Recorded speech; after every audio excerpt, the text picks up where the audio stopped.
I don't know if you pay attention to classic Hollywood films. Like I the do. Actors, like Montgomery Clift, like Ingrid Wow. Bergman, you not only act well, but you listen so passionately to your fellow actors. Thank you, man. Thank you so much.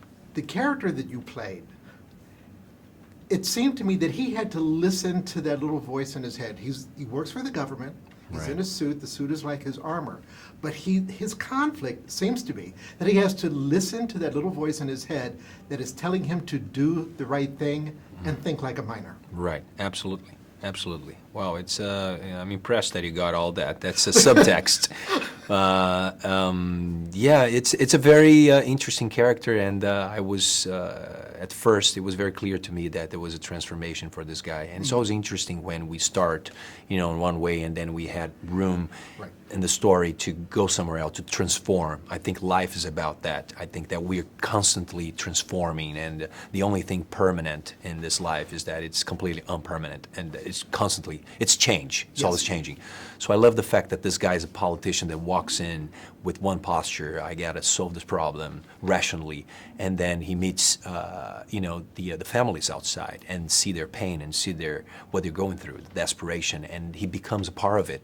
He can't help but, in a human level, to connect with that, and from there, there's a transformation that starts to happen inside, and I think he becomes a better man and a better politician by the end. Did you meet with? I did. I had a little meeting with him, a couple of hours. We talked about how he felt, basically the internal world. I just was interested in that because I didn't have to portray his behavior or personality. It was about how did you feel? How many nights were you awake? How anxious were you? Your conflicts, your doubts, and when that happened, how did you feel? And all those little details that were very helpful. You can take details about your wardrobe and it gives truth to your character.